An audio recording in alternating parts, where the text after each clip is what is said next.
Well, the movie the podcast. That's right, movie the podcast. It is August. I don't know if I know what the theme is. What's the theme?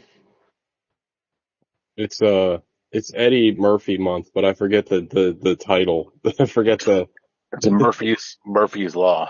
Murphy's Murphy's Law. Law. That's right. Yes. And we got to watch Eddie Murphy and Martin Lawrence's Life, not the Yeah. Jake Gyllenhaal movie I almost watched, which Yeah. is pretty good. We are Yeah, I get, short, I guess John, I guess movies aren't like horse racing, or you can name a movie the same thing. or actors. Like actors have to have that's why J.K. Simmons is J.K. Simmons. Like there can't be What do you mean? like you got to have your own unique name for SAG or whatever. Is it for SAG or is it more to like stand out? Like, I always thought it was I thought the way he landed on J.K. Simmons was all right, I want to be John Simmons. Like, no, that's taken. I thought there was a story behind him becoming J.K. Simmons because SAG wants you to have like horse racing, your own name. I had no idea.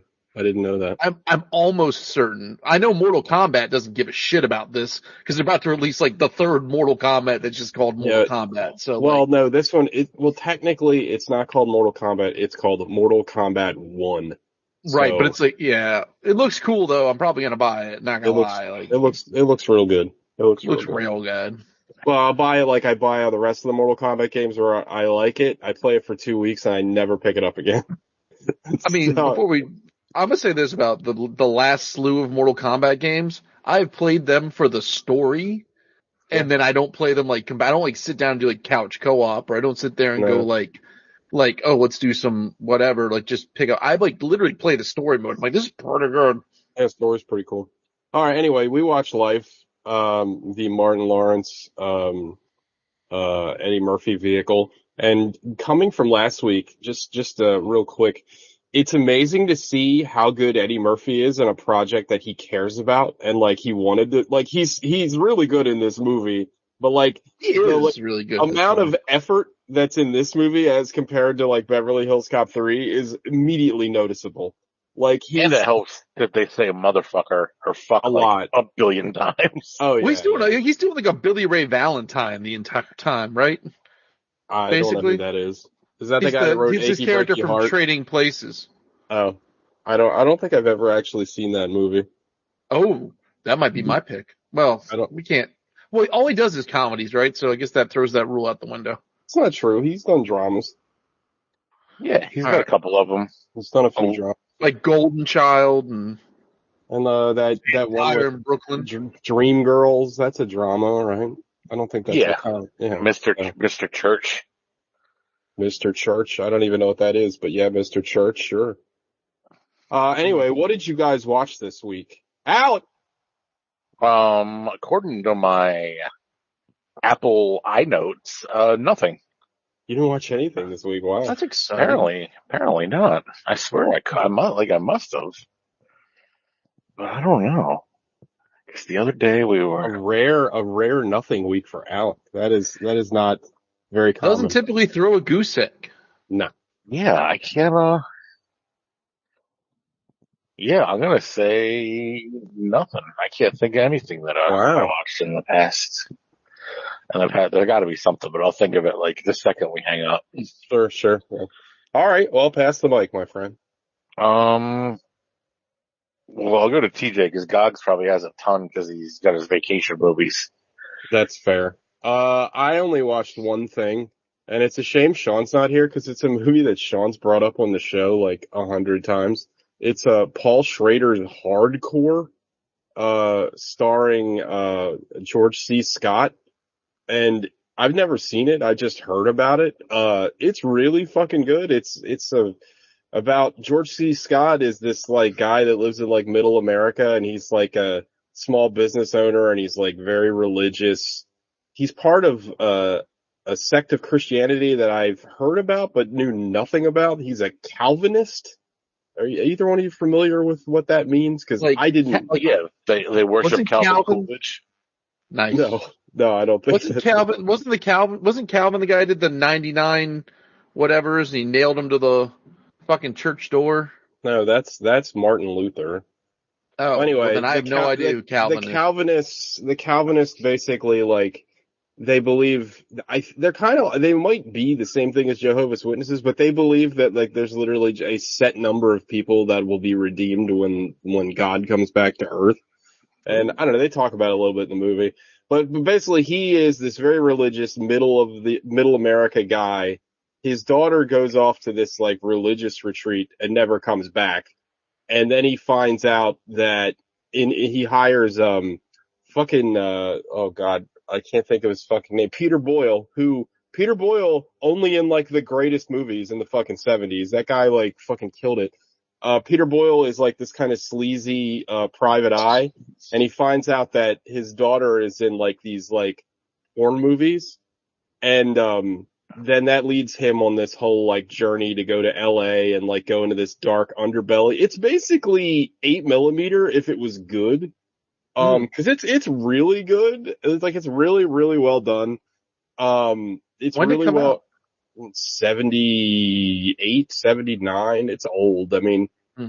I believe this is Paul Schrader's first like directorial, cause before this he wrote Raging Bull and he wrote Taxi Driver. I think this is the first thing that he directed and wrote. But it's really good. George C. Scott's like incredible in it. He's like super angry through the whole movie. And like, I don't know, it's a movie that, and I mean, Paul Schrader, I mean, we watched First Reform on the show, but like Paul Schrader enjoys his like moments of like characters kind of talking out these like deep philosophical ideas in his movies, but it's good when it works. And like this movie, I feel like it works really well. I will say that the ending is like very uneven. Like it's kind of a slow paced movie and then the end like ramps up like super fast and like it's kind of over and you're like, what? Like, but overall I thought it was like really, really good. But that's all I watched. I didn't get a chance to see any of the movies I want to see. There's like 3 movies in the theater that I need to go see and I've been too busy. And then Strays comes out this weekend or next weekend. Oh, the talking dog movie? Yeah. Yeah, that looks hilarious. Yeah, I want to see that. I want to see Talk to Me, the new A24 horror movie that I keep hearing I heard it's good. People saying it's great. I need to see the Ninja Turtles movie and I need to see Barbie. Oh, Cedric Lawrence just hit a 2-run home run. Let's go. Welcome to Orioles, the podcast. Sorry, I don't. It's going to happen. We've talked about sports before. I didn't know the Ninja Turtles was out already. Yeah, it came out last week, and people love it. It's getting like really good reviews. It looks so goddamn good. I keep hearing that it's like somebody, a film critic on YouTube whose taste I legitimately trust. He said that it's like the funniest comedy that's been released in years. Like it's like a legitimately like funny movie. Like it's written really funnily. Well, that's awesome. Shout out to Lord and Miller for making Into the Spider-Verse and showing people that you could be way out there with your animation style and still be popular. You know what I really have to Pixar everything up.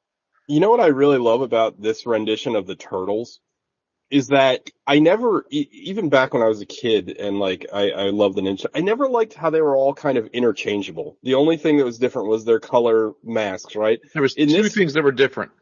What's the second thing? With the toys. Well, their weapons. The color of their mask and which part of their mouth showed teeth.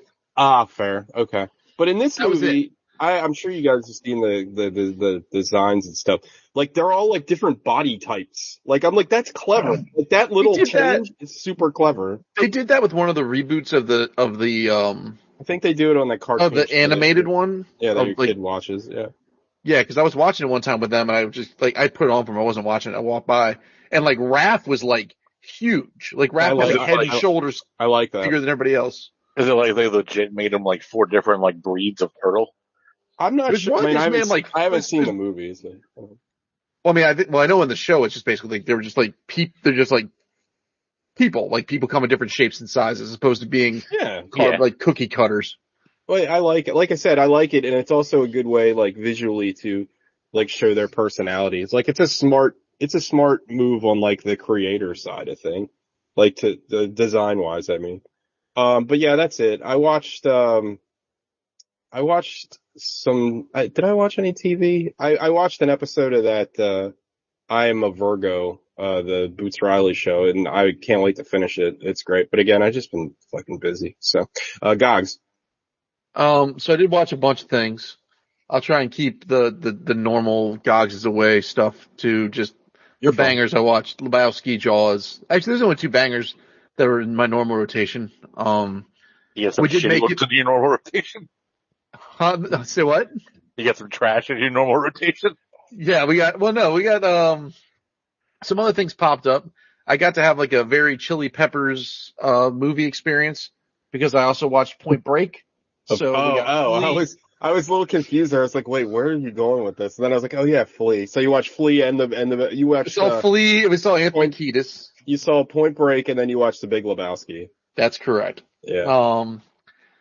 I rewatched the old Children of the Corn, the good one. You know, I feel like I've never seen that. That is one of those Linda like, Hamilton jaunt. I don't think it's an old, that's Stephen King, right? I think it's one of the few Stephen King movies I haven't seen.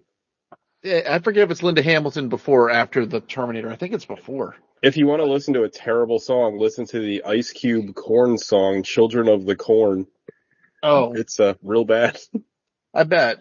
That wasn't on the Spawn soundtrack, was it? Sounds like a Spawn soundtrack collaboration. That was on the seminal Corn album, Follow the Leader. Oh. I watched most of some terrible movies, but I'm not going to talk about those. Go ahead. No, just give us titles and I watched most of a movie called Steel Trap. It's really bad. It was on Shudder.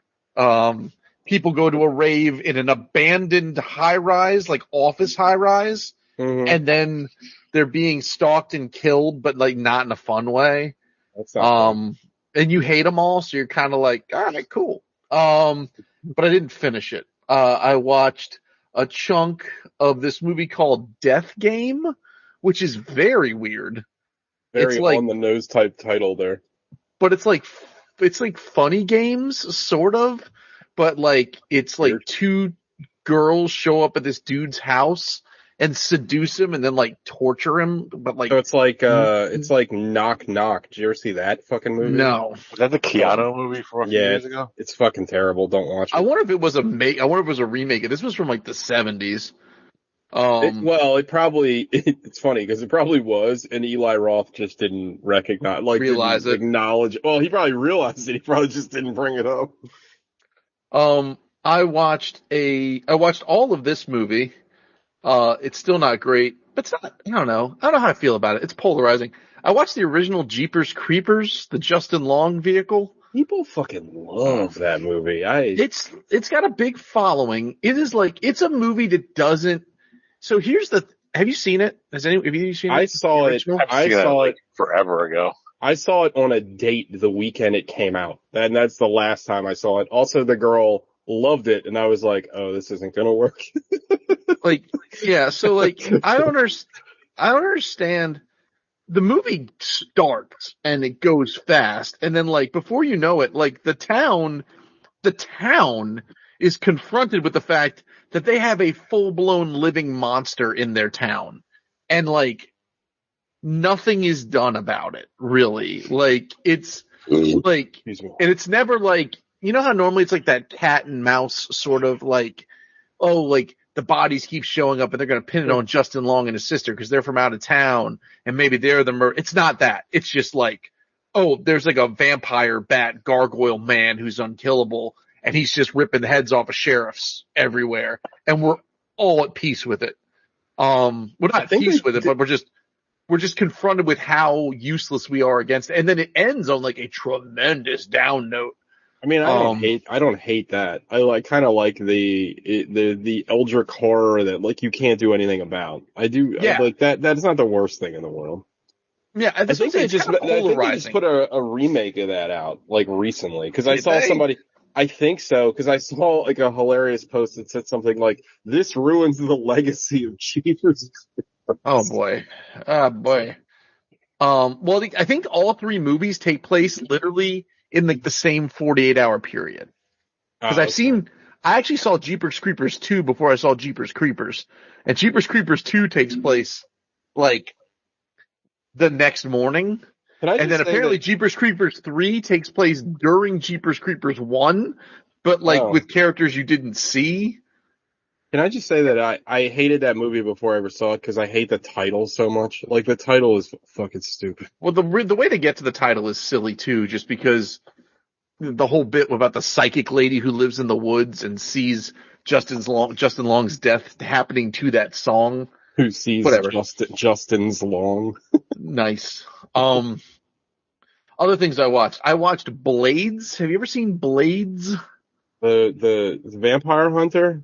No, Blades. No, I have not seen Blades. It is.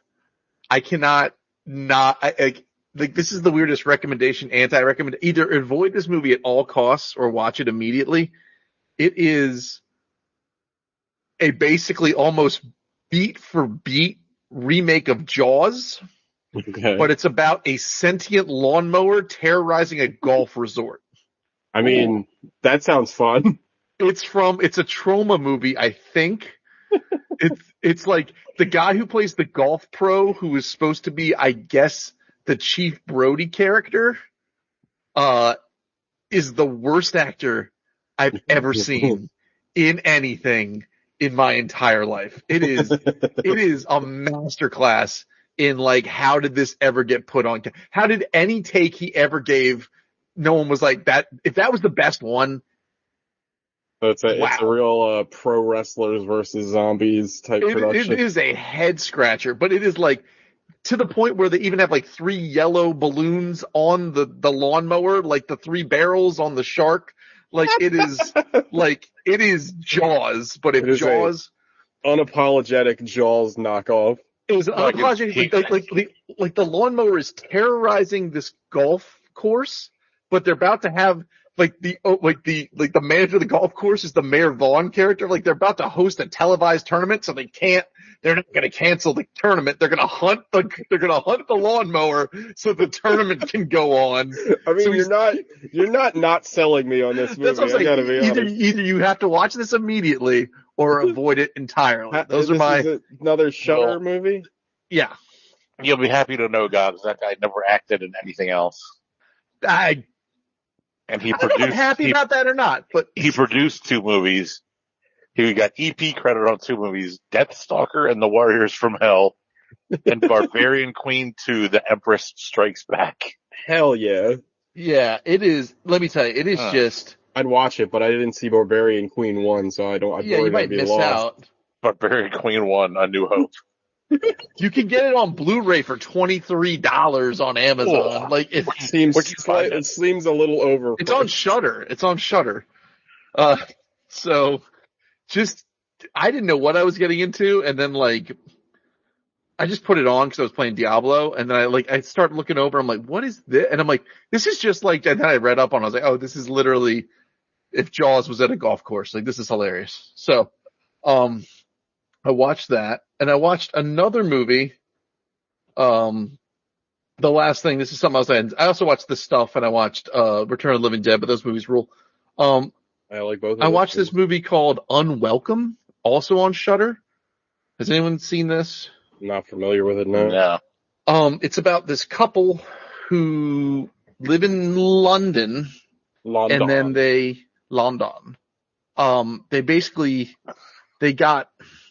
there's this really actually very traumatic and kind of horrifying, like home invasion scene, like at their apartment. Like they just found out they've been trying to get pregnant. They just got pregnant. Like all this terrible shit happens. And then they find out like the dude's aunt died and they left them this house out in, Scotland, I think. So Scotland or Ireland, forgive me. I think it's Ireland. It's in Ireland. They go there because it's basically Irish fairies, leprechauns, like that sort of shit lives in the woods, and like you find out the aunt was tending to them.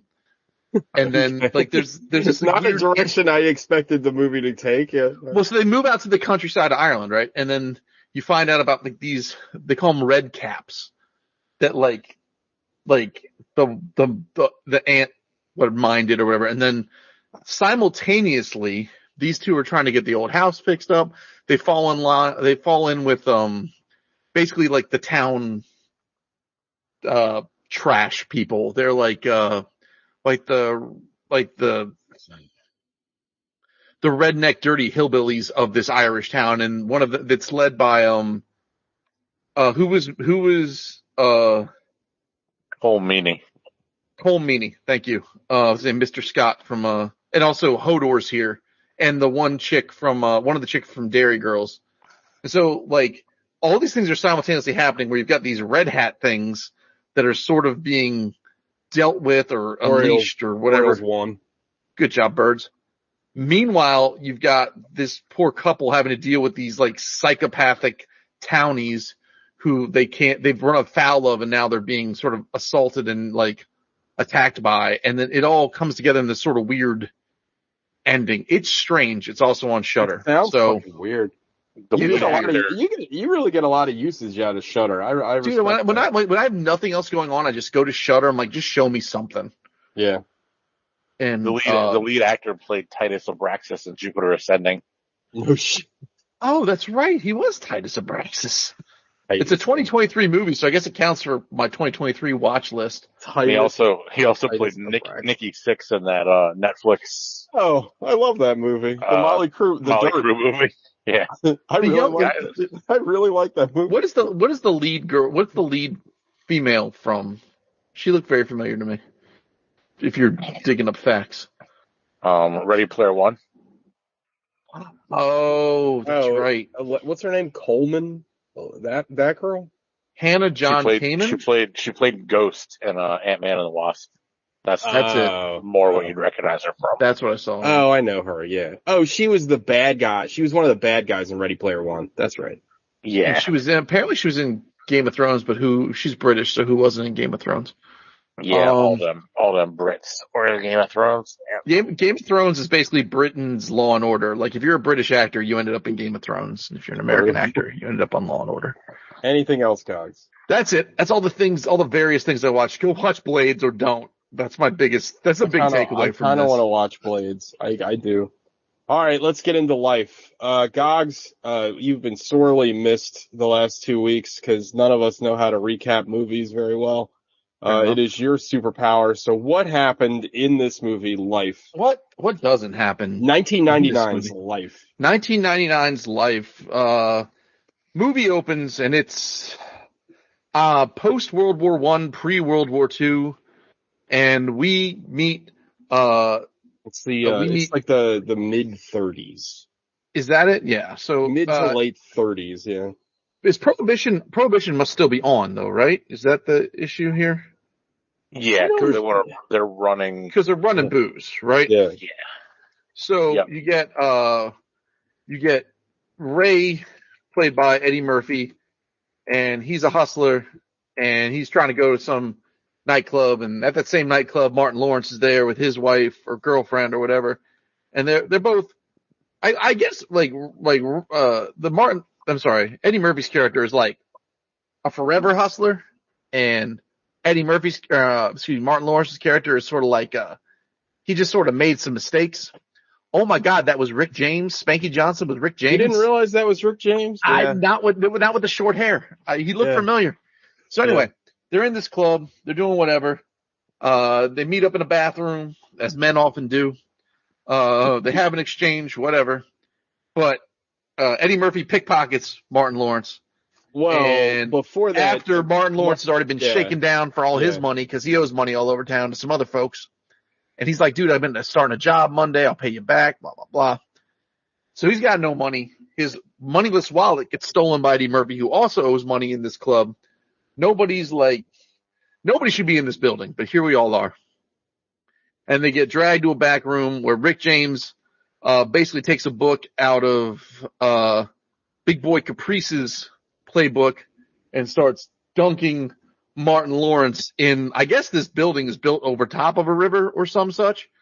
So he's going to drown him, and then he's going to deal with Eddie Murphy because he owes him money. But Eddie Murphy's got big plans. He's like, listen, I know a dude who's got cases and cases of booze down in Mississippi. Mississippi, right? Yeah, it was Mississippi. And he's like, I need some capital and a driver. I need some help, help me out. I'm going to make you rich, but I don't trust none of y'all. So why don't you just let me use this drowned guy? So these two now are stuck together. Martin Lawrence begrudgingly goes along with it because he doesn't want to be unlived in this scenario. And Eddie Murphy needs someone to ride with him. So they're driving down south. They don't care for each other, or Eddie Murphy's trying to make conversation. Martin Lawrence wants nothing to do with it. They go to, this is deep. I mean, this is the 1930s, right? So racial prejudice, abound. They go to so this is what's interesting about this movie. You could go to a lot of places in the deep south and it wouldn't be that too. Yeah, to this day, right? Similar to now, to then. So here's what's interesting about this movie. This movie has genuinely funny moments, like it's a comedy, like a buddy comedy. Sure. And it is counterbalanced with moments of social commentary and the meditations on racism. It is a dramedy through and through. And when I was texting TJ about this, Alec, you ever seen One Flew Over the Cuckoo's Nest? No. Because at the end of the day, it was giving me really big. I recommend you should check that movie out. It's depressing, but it's really good.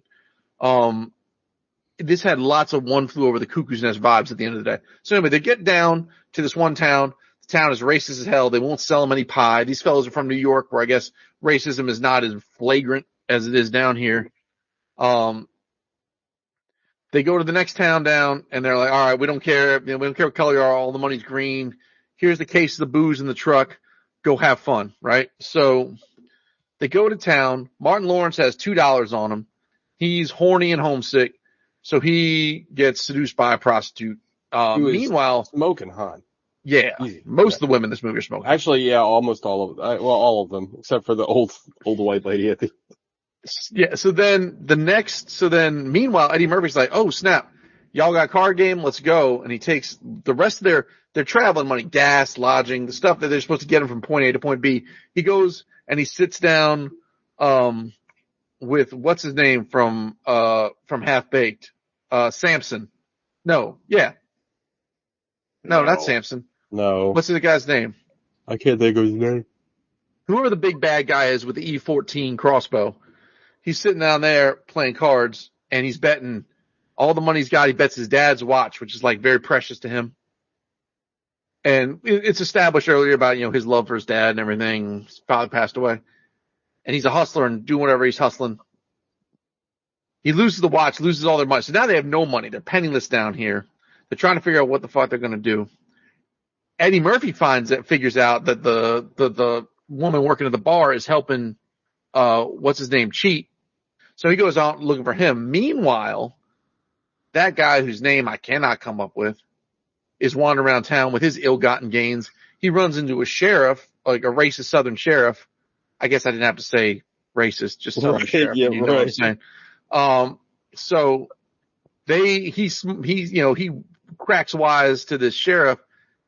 Sheriff kneecaps him. He slashes the sheriff's face, and the sheriff does him in. So this dude's dead, but he's dying. Martin Lawrence and Eddie Murphy find this dude dying. They get caught up by a bunch of local bumpkins with shotguns. The Patriot Front finds them and takes them off to the goddamn sheriff's office.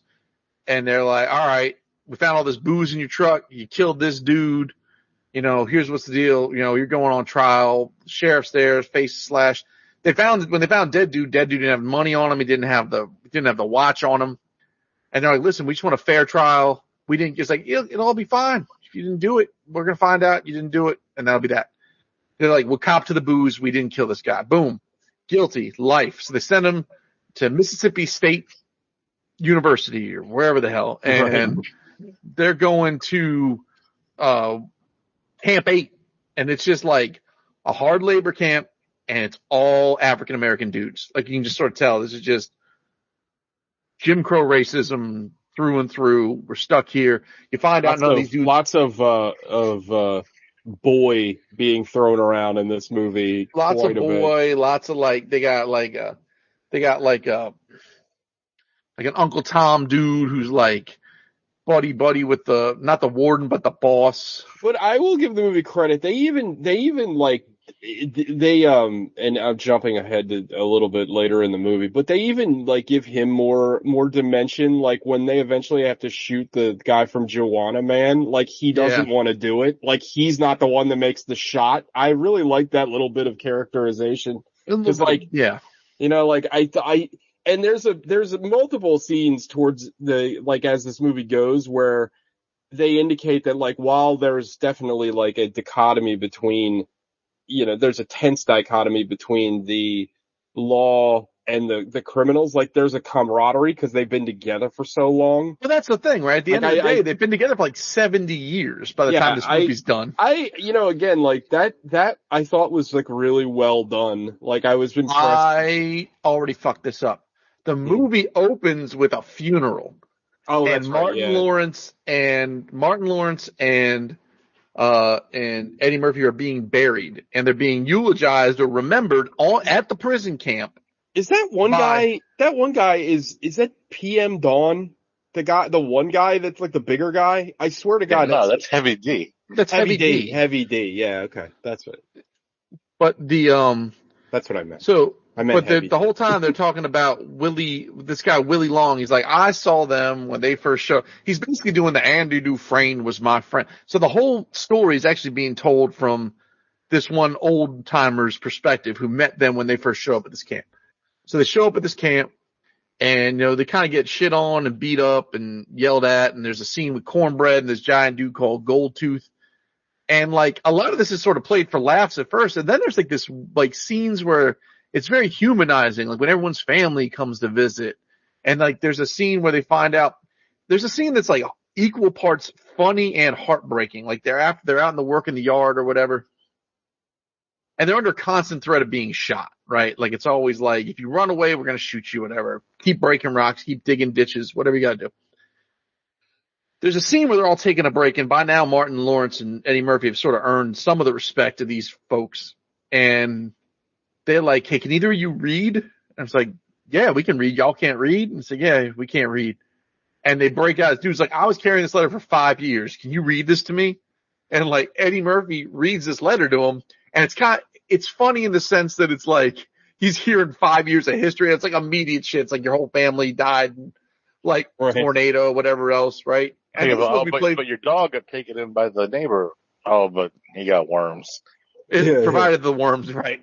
Like, so these guys, and then he's like, anybody else gonna let you want me to read? They're all just like, nope.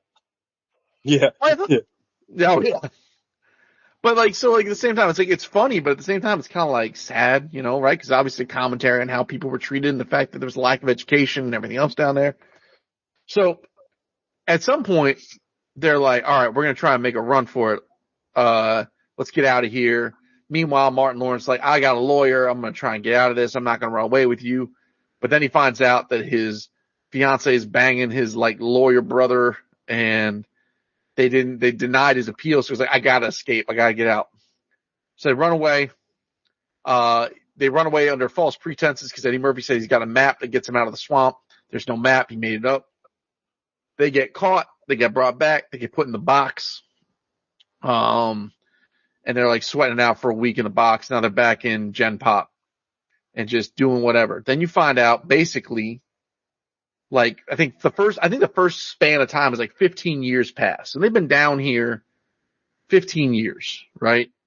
And they're older. Now they're kind of like, they went from being like the new, like the fresh meat on the yard to being like kind of like the seasoned. They've seen other people get brought in, whatever.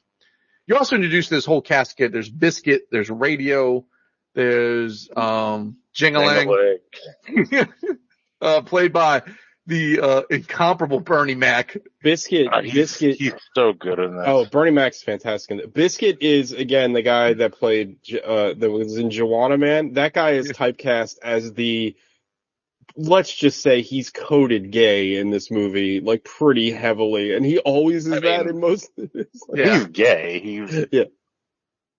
Yeah. Miguel Nunez. He also was a DJ in Street Fighter. Oh yeah. Can't get right. Can't Get Right by played by Bokeem Woodbine. Young Bokeem. Very young Bokeem Woodbine, yeah. Like, so they're hanging out, they're doing whatever. Anthony Anderson's he's the cook. And now they're like, all right, we got to play. They're playing like for a little bit there, it becomes the longest yard. Like, look, we're playing baseball. We got to get good at baseball because whatever camp wins the baseball tournament gets to have a pig roast.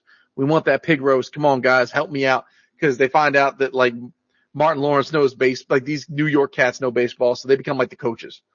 And we're introduced to Bokeem Woodbine, who's everyone's nicknames are fun. He can't get right. And I don't know if he's a mute or what's up with him, but he doesn't speak, but he can hit the ball a mile.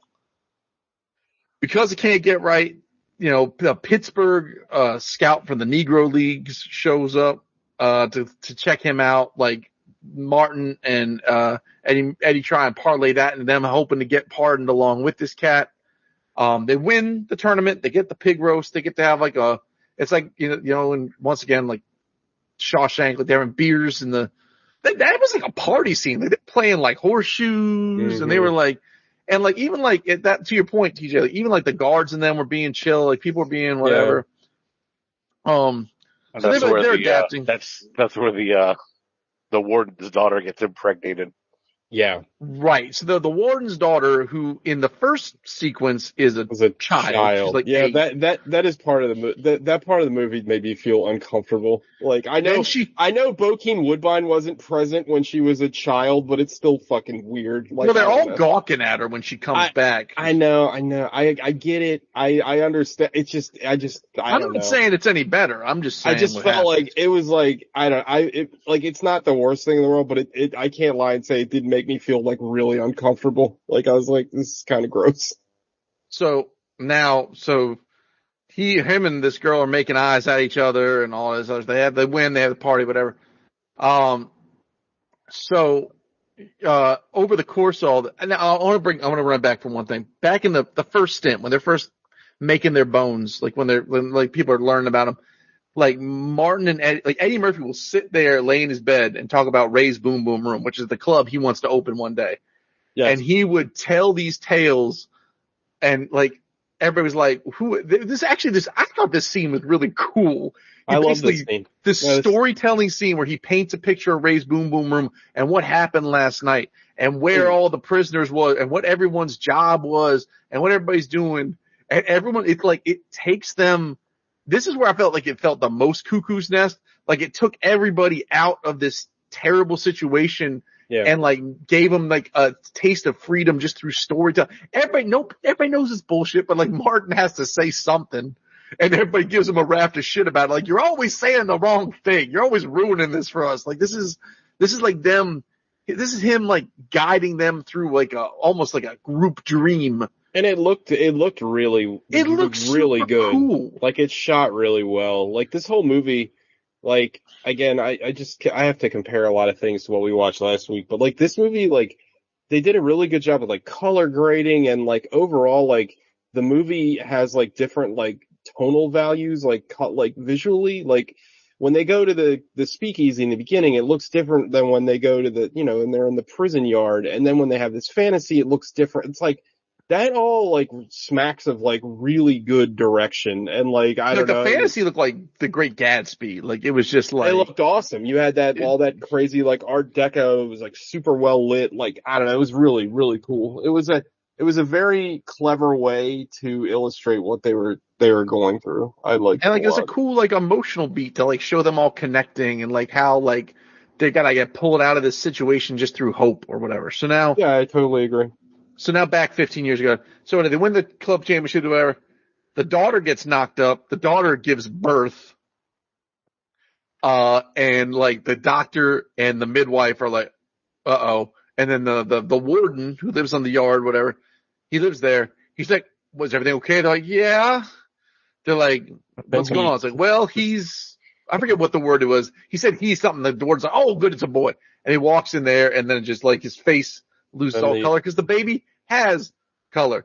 And now they're like, uh-oh, there's a scene where they line up all the prisoners and they hold the baby up to each one of them to see which prisoner looks like the baby. Yeah. Because the girl's not talking. And then they have their I am Spartacus moment. Yeah, right. Pretty great. To which, actually, what I thought was interesting was that they sent them off. They sent the warden and his daughter and the baby off, whatever, and never to be heard of again. And there was no repercussions, really, for the guys in the prison. Which, well, I guess because what are they going to do? They can't. They're already in prison, right? All of them, right. So, then you find out Can't Get Right gets he gets called up to the Negro Leagues and he gets a pardon, and then Martin and Eddie Murphy don't. So now it's time for another escape plan. You see, I really like that scene a lot because you can see Martin or Claude really like at his wit's end, like he's like about to lose it because they didn't get the pardon with him, and then Ray has to like talk it down. He's like, it's all about Can't Get Right, right? And Claude's like, he's slowly like begrudgingly like, yeah, like at least he got out. Yeah, I agree. But he's like dying inside. Well, and it's a breaking point for their Martin Lawrence's character. Like it was again, like I agree, really well done stuff. I think this same sequence of time or whatever is when Biscuit finds out he's getting released. Yeah, and Biscuit's the guy who's coded, he's gay, and he's like, I can't go back to my family. Like, they'll never accept me. Yeah, and then Eddie Murphy says that's 19 whatever. It's 1936 or whatever, right? Oh, no, he says 1945. And he's like, the world's a lot different now. It's like, yeah, no. Like World War II's happening, So anyway, they get this scene is really sad. This is so he's like just makes a run for it, and he just does suicide by cop. And I feel like I've seen this in another movie, but I can't think of which one. It's kind of like in The Running Man where they thought that the exploding collar barrier was down and it wasn't. Nothing comes to mind. And it's sort of it's sadder actually, but it's like that scene in Shawshank where that young kid that can get Andy Dufresne free gets called out to the yard and then gets shot by Clancy Brown or whatever. Oh, right. But so Biscuit kills himself, and that's sad as hell. And now they're like, all right, we got to try and.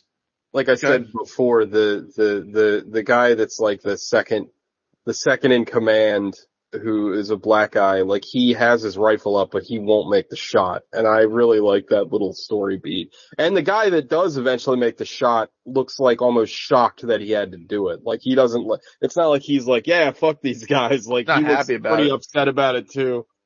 So I don't know. I'm really impressed with the emotional depth that this movie has for like what I remember being like a silly comedy. Yeah, it certainly was promoted like a silly comedy. I'm sorry. Still in that scene, then you have Bernie Mac. Yeah, oh yeah, that's great. Bernie Mac crossing the line to go get Biscuit, and they're like the prisoner trying to get him to stop so he doesn't get shot, and just like shakes him off and goes. And gets him. Everybody understands, and they just let him go get him. Yeah. Yeah. The movie carries a lot of emotional weight, actually. More so than you ever would have thought seeing the ads, like growing up. I never saw this movie before, so like, I just remember seeing the ads and being like, oh, it's like, I figured it was going to be like the Apple Dumpling Gang or like some sort of silly, just prison comedy. I can't even remember if I'd seen this movie before, but I used to work with a guy that literally used to quote this movie all the fucking time. And just based on like his other movie, like this guy, what he likes, I just assumed it was a stupid comedy. He would quote I would think a lot of people probably still interpret it as a stupid comedy. Yeah, you're probably right. Don't get the depth. You're probably right about that. I mean, it's pretty heavy-handed. Like, if you laughed your way through Biscuit getting shot, like, that's something wrong with you. Right. But like some of the lines in this movie, like all the argument with the cornbread, Like, you can't have my cornbread, motherfucker. Yeah. This is my fucking cornbread. Dude, the All part that where shit stuck with me for like 20 years. Every like time, every time I see cornbread, that pops into my head. That's they were my talking cornbread. about like there was someone said something, I forget, like they're talking about Claus, like, you know, you make, like, they were saying, when you're making too much noise, you make too much racket, and he goes to jingling, make a lot of racket. Like, there's like some reaction shot with Bernie Mac that just cracked me the fuck up. The movie has, like I say, it's got legitimately funny bits. And the part, I didn't talk about this, I'm screwing this all up. The part where they're first sitting down at the table talking about their crimes before he fights Goldmouth, and everyone's going around the table talking about what they did to get in prison. My question to the group is, was that all bullshit? Were they all bullshitting? Or were they like, because someone said, well, you're the one that skinned your landlady alive, and then it ends with Anthony Anderson goes, well, well, at least they didn't kill Santa Claus or something like that. Right. Yeah, I think it was all supposed to be bullshit, like they're trying to scare the new guys. That's what I kind of took it for. I took it as being kind of like bullshit, tongue in cheek. Like ribbing them. So anyway, they try and escape. Well, they were going to try and escape again. I think Eddie Murphy does do the escape attempt and Martin doesn't. And he's like, dude, we're going to find this plane. We're going to steal the plane. We're going to fly to New York. And he like buzzes by the yard. He's like waving to everybody, and then he crashes. Then he ends up in the hole. And then I think we skip another bunch of years, and now they're in their 50s maybe. And this is where Martin goes to steal some pie. Like he gets some I whites love only pie. that voiceover. I don't know who's doing the voiceover at this point. I can't remember who does a lot of the voiceover. He's like, it's the guy, you know, it's the guy Boba Tunde. Yeah, Willie Long. Everybody hits their breaking point. For some people, it's a letter. For some people, it's blah, blah, blah. For some people, it's the smell of a hot pie sitting on it. That walks over. I love that he's getting shot at for getting the pie, and then the pie is too hot for him to eat. Like he just is like choking it down, and it's like burning him. He gets like, ah. Yeah. But there's also like between this now, there's a I believe it's this segment of time passing. There's like a montage to music of like the other prisoners like being there and then fading away. Yeah, So this is the only part of the movie I really did not like. I did not like the like whole like civil rights montage meshed with like the like fading away. I was like, this is it was like for a movie that made a lot of interesting creative choices, this was one that seemed kind of beneath the movie. I get it. They're trying to express like the world is changing and like they are changing and, you know, time is passing. But to me, this just felt kind of forced. I don't know. So I took it as like the world is changing, but these guys are stuck with the penalties of a world of what it once was, right? And they're dying out here. Well, yeah. I mean, that is exactly what it is. But to me, it was just I thought it was a little too heavy-handed. I think it was. I just don't like the like fade away. It was like, all right, like I don't. So now they're older and they get assigned to the warden's house. The warden, Ned Beatty. So Martin works in the house and Eddie Murphy works outside the house, but they're like, Ned Beatty treats them like human beings and he treats them with like respect. Yeah. And like we're in what, like the late 60s at this point? Early 70s, something like that. Yeah. Mm. And they go out like pheasant hunting with R. Lee Ermey, and R. Lee Ermey is the racist sheriff that started this whole mess for them. And they figure it out because he's got a scar on his face. And they find out that he's got Eddie Murphy's daddy's watch. I think he sees the watch also. Like, I think he hears it. Because the watch has plays like a tune.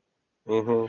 And so they go out pheasant hunting. Like it all kind of comes to a head. And R. Lee Ermey's about to shoot, I think, Eddie Murphy. And everybody's got guns drawn on them. And then Ned Beatty puts R. Lee Ermey down and then covers for them. And sort of says it's an accident. Here's why. And they're like, you can't tell the truth. Got to tell them what they want to hear. But Eddie Murphy gets his watch back. And then Ned Beatty's like, because the guy basically cops to framing them. Yeah. And then Ned Beatty's like, look, I'm going to get you guys. I don't know what to tell you. You guys you shouldn't have been here. I can't make up 40 years. I'm going to give you a pardon. You guys, I'm so sorry. And then presumably goes in the bathroom, has a heart attack, and they don't get to get out yet again. Yeah, I love in that scene when Eddie Murphy has the gun on the sheriff, and he's like, "You took 40 years or whatever." He's got the gun on, and Claude's like, "He ain't worth it. He ain't worth it." And I forget what the sheriff says, and Claude's like, "Motherfucker, give me the gun. I want to shoot him." Yeah. Yeah, the guy. All right, yeah, Arlie Ermey's being a real piece of shit. Oh yeah, he's even with a shotgun, two guns pointed at him. He's still like full on spouting all his racist stuff. Just speaks to the entitlement and the sense of untouchable it is. So now more time passes. Real quick, before we move on completely from this scene. So I like the little character moments in this movie. There's once Ned Beatty gets out of the car, there's a scene where Martin Lawrence is just kind of looking around at society, and he sees like a lot of black people just kind of walking around and like being, and it's like, oh, like things have changed. Like, you know what I mean? Like I don't know, like there's little, like you didn't need to put that beat in there, but I enjoyed that it was there. Like I think there's a look in his eye that is so sad. I think that's why I have a problem with the fucking civil rights montage, because you kind of effectively have the same story. Like, you have the same emotional beat 5 minutes later in a much more, to me, natural way. The hat on a hat, as you guys like to say. Just keep doing it. That's another Seanism, but yeah, I do love that one. I use it all the time. So now they don't get out of prison yet again. This is their closest. This is someone acknowledging that they and they are very old. I think like they're in their 60s. They're like their late. They're in their late 60s. I think. End of the movie, Eddie Murphy says he's 90. Right. Well, so more time passes, and now they're playing like cards with like presumably like people in like the present day, right? Yeah. Like it's kind of inferred that it's like pretty much up to date at that point. And there's a scene where they're talking about the guy's like, "You want some of this cocaine?" And then Eddie Murphy goes on this whole thing about how it gets smuggled in everyone's ass. I don't want to smell anyone's booty drugs and stuff. And he's just like, and at this point, they're just the old dudes that can say whatever they want. They've been there the whole time. People respect them as like the old timers. Like they just whatever. And then they got one more plot to get out. And he's like, "I don't want nothing of it. Stop it. Leave me alone." And next thing you know, there's a fire in the infirmary, and they both get burned up, and that's why they're getting buried. And then Heavy D's like, "So what was their last plot?" And said, "Well, the plot was they steal a couple bodies from the morgue and hide them in their beds. So when the building burns down, everybody thinks that that's them." And then they're like, "Well, how do we know it didn't work?" He's like, "Oh, I didn't say it didn't work." Yeah, I enjoyed that a lot too. But then they somehow ended up at Yankee Stadium with no money or ID. Like, I don't know how they did that. If you remember in the beginning of the movie, that's what Martin Lawrence was going to spend his first paycheck on, was season tickets to the Yankees. So it's a little bit of reincorporation. Right, but like, with what money? I don't know. Yeah. They're 90-year-old hustlers. They figured something out. Yeah. I figured that, honest to God, one of my only complaints about the movie, honestly, is how they got there. And if they did a little hand waving, like Martin Lawrence put $10 into the bank he was about to work at in 1930, and he compounded interest into now. Oh no! Do you really need to do that for like a cute little scene where they're at the Yankee game? I mean, it's the literal last scene of the movie. And then they did one of my favorite 90s comedy tropes. They showed the outtakes. The outtakes were genuinely very funny. The outtake when they're in the car and somebody's cell phone rings. And he's like, "Hello." Yeah, I can't talk. It's 1931. I'm the first one to get this. I'm the first one to get one of these. That was great. I mean, like, I can only imagine like how much you have an entire cast of very funny people. Eddie Murphy's a funny dude. Well, yeah, but I hear funny dude. I hear that both of them, Martin and Eddie Murphy, are like notoriously awful to work with. So maybe that's the case, but you can't deny they're both funny guys. I've never worked with either one of them, so who knows? And Bernie Mac's hilarious. Like they had a lot of Anthony Anderson's hilarious. Like you had a very funny cast. It was probably very funny on that set. Oh, I'm sure. All right, but that's it. Anything else? We covered a lot. Is there anything else we're going to talk about before we get into our 5 knuckle shuffles? I think we did a lot of pausing during the synopsis. All right, 5 knuckle shuffle time. Alec. It's a 10. Wow. Like, I love Right this on. movie. I Like, I've respect seen it. this. I I've respect seen this it. movie a few times. Once, I probably watched it about a year ago, and then this time, and I know I've seen it at least a couple of times when I was younger. Like, I love this movie. It's like Yeah, so it's good, good. and it's Really so well acted, and it's such a good blend of comedy and like drama. Um, and those two do a great job selling both. Yeah, I agree. And they have great Like, chemistry with each other. like Eddie Murphy's just a great actor. Like he can do like everything. Martin surprises me in this. Like he's a funny guy, but he's not known for like his acting chops. He Yeah. plays the straight man in this movie, and he does it like He's really well. good. Yeah, but like I love this movie to death, and I love everybody in it playing their roles. Like this movie's tremendous. And like every cameo, like every little cameo you see is somebody you recognize for something else, and you got to look up at that and see what else they did. The guy who directed this, Yeah, I was going to It's like- ask, what else has he done? he did some stuff. Then he died. Oh, here, hang on. He directed Blow. Okay, I okay. hate that movie. So. He directed The Ref. Oh, Dennis the Leary. Dennis Leary movie? I remember liking Yeah. that. He directed a bunch of music videos. And then he died. And some like comedies. Hold on, he collapsed after playing in a celebrity basketball game for the NBA Entertainment League Oh my and died God. a few hours later at the UCLA Medical Center. Holy shit. Jeez. That's terrible. Jesus Christ. Yeah, and I'm pretty sure I read somewhere else on here that it's because of his massive cocaine addiction. Oh, well, yeah. Womp womp. Like, both of those things happened. He was doing tons of coke and he died after playing a celebrity basketball game. Jesus Christ. Well, he did a good job on this one. So a 10 from the A-Dog. Yeah, and I can't recommend this movie enough. Fair. Like, more people should see it. It's like 25 years old now. Like, Jesus Christ. No, It was a bomb. It's crazy. Didn't even make its money back. It cost $80 million in 1999 to make Really? this. And it didn't Well, even, it does it look didn't really make- good. So. yeah, but still 80 Eddie million. Murphy's expensive, right? That's Well, yeah, we and talked Martin about. Lawrence is probably expensive too. Didn't we talk about it in Beverly Hills Cop 3? He made like 15 million just his salary, so he probably got 20 for this. Yeah. And I'm sure Martin wasn't too far behind him because this is like Bad Boys time for him, right? Like Bad Boys, Blue Streak. He made a whole bunch of movies around this time. Probably right about his peak. But it only made it didn't even make its budget back. It made like 73 or something like that. Damn, that's surprising because like I said, I hear people talk about this movie to this day, so that's surprising to me.